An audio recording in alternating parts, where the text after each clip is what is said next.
He had a single bed, a mattress on the floor, and he would lie there and read Victorian novels, one after another. And he would finish an enormous Dickens novel at 3 in the morning, and then pick up another one and start reading it. And he listened to country western music around the clock on the radio. So that was always tuned in, country western music. And then he always had a Victorian novel on the boil. And then you'd go over there and you might smoke a joint, and then he'd finally get himself together and you'd go out into the night, and no matter how cold it was, he'd never wear an overcoat. He always just wore a suit jacket and had his shirt open to his navel. And you'd go out, and but before you'd leave, he'd dip into this drawer and pull out thousands of dollars, literally thousands of dollars, and say with a totally childlike expression on his face, "Do you think this would be enough?" And you say, "Well, Joe, that's enough to buy dinner for a whole army." But he really had absolutely no sense of money, and was embarrassingly generous. If people wanted something, he would just buy it for them or give it to them, anything they wanted.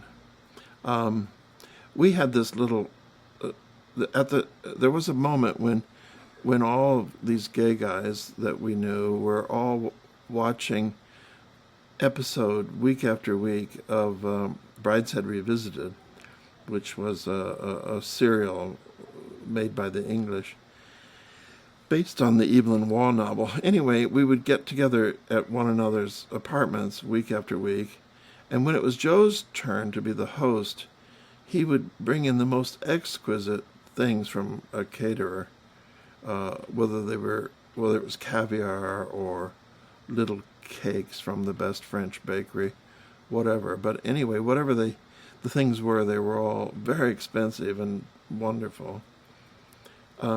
But he was the opposite of pretentious. I mean, he was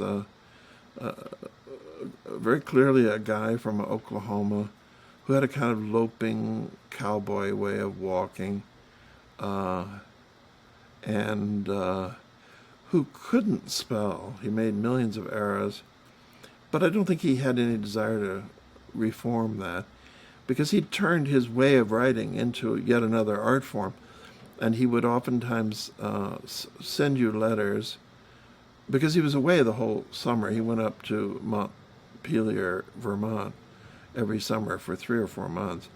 So he would send letters, and they would be printed in his very distinctive writing, with oftentimes sketches included.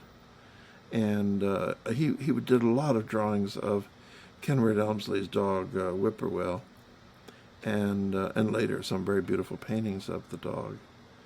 But anyway, he was very much what he was. I mean, he didn't seem interested in changing his ways, although he would have been the first to admit that he had many faults and could be improved.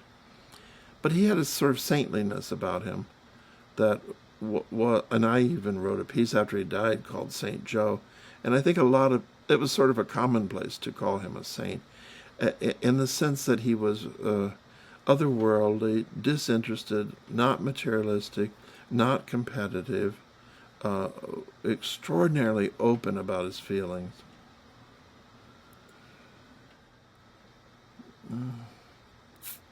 He was very interested in sex and talked about it all the time, but he was terrible sex.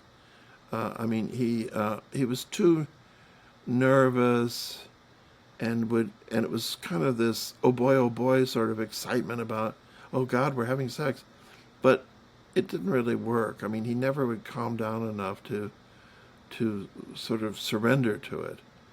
He was too tense.